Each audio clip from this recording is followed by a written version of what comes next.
ये खबर SGT university द्वारा प्रस्तुत की गई है।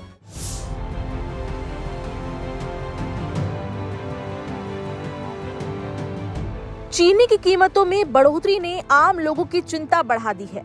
एक तरफ त्योहारों का सीजन करीब है, जब मिठाइयों और दूसरी चीजों में चीनी की मांग बढ़ती है, तो वहीं दूसरी तरफ देश में उपलब्ध स्टॉक को लेकर सवाल उठ रहे हैं। इसी वजह से करीब 10 साल बाद भारत को चीनी आयात करने की जरूरत पड़ी है। अब सबसे बड़ा सवाल है, देश में अभी कितनी चीनी बची है और विदेश से आने वाली चीनी आखिर भारतीय बाजार तक कब पहुंचेगी। सबसे पहले बात करते हैं स्टॉक की। इंडस्ट्री से जुड़े जानकारों के अनुमान के मुताबिक 30 सितंबर तक मौजूदा चीनी सीजन खत्म होने पर देश में करीब 30 से 35 लाख टन चीनी का स्टॉक बच सकता है। ये अनुमान घरेलू मांग के मुकाबले कम माना जा रहा है। दूसरी तरफ अक्टूबर और नवंबर में चीनी की मांग बढ़ने की उम्मीद है। इसकी बड़ी वजह है त्योहारों का season.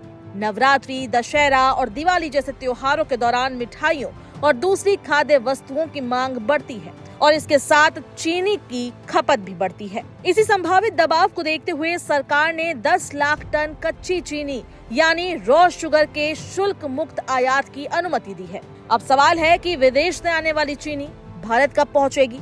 National federation of corporative sugar factories यानी NFCSF के अध्यक्ष प्रकाश नाइकनवरे के मुताबिक ब्राजील से चीनी की खेप को भारतीय बंदरगाहों तक पहुंचने में आमतौर पर 40 से 45 दिन लगते हैं। इसके बाद बंदरगाह से चीनी मिलों तक पहुंचाने में भी अतिरिक्त समय लगेगा। उनके अनुमान के मुताबिक 15 अक्टूबर से पहले घरेलू बाजार में आयातित चीनी उपलब्ध होने की उम्मीद है। हालांकि भारत में वास्तव में कितनी मात्रा पहुंचेगी ये अभी स्पष्ट नहीं है। लेकिन यहाँ एक और महत्वपूर्ण बात है। इंडियन शुगर मिल्स एसोसिएशन यानी ISMA के प्रेसिडेंट नीरज शिरगांवकर ने कहा कि 1 अगस्त तक देश में करीब 3.5 महीने का स्टॉक मौजूद था। यानी तस्वीर सिर्फ आयात पर निर्भर नहीं है। ISMA के DG दीपक बल्लानी ने मौजूदा सीजन में करीब 279 लाख टन नेट चीनी उत्पादन की उम्मीद जताई है। दक्षिण कर्नाटक और तमिलनाडु में स्पेशल सीजन अभी चल रहा है, जो 30 सितंबर को खत्म होगा। इसी आधार पर ISMA का कहना है कि देश में चीनी की कमी नहीं है और सप्लाई लगातार बनी रहेगी। फिर भी कीमतों में तेजी ने सरकार की चिंता बढ़ाई है। बढ़ती कीमतों पर केंद्रीय कृषि मंत्री शिवराज सिंह चौहान से सवाल पूछा गया तो उन्होंने कहा, सब इंतजाम हो रहे हैं, चिंता मत करो।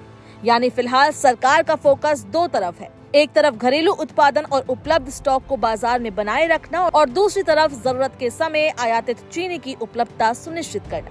आने वाले हफ्ते इसलिए महत्वपूर्ण है क्योंकि अक्टूबर-नवंबर में त्योहारों के साथ मांग बढ़ेगी। ऐसे में असली सवाल यही रहेगा कि क्या मौजूदा स्टॉक और आयात मिलकर बढ़ती मांग को संभाल पाएंगे और क्या चीनी की कीमतों पर इसका असर पड़ेगा।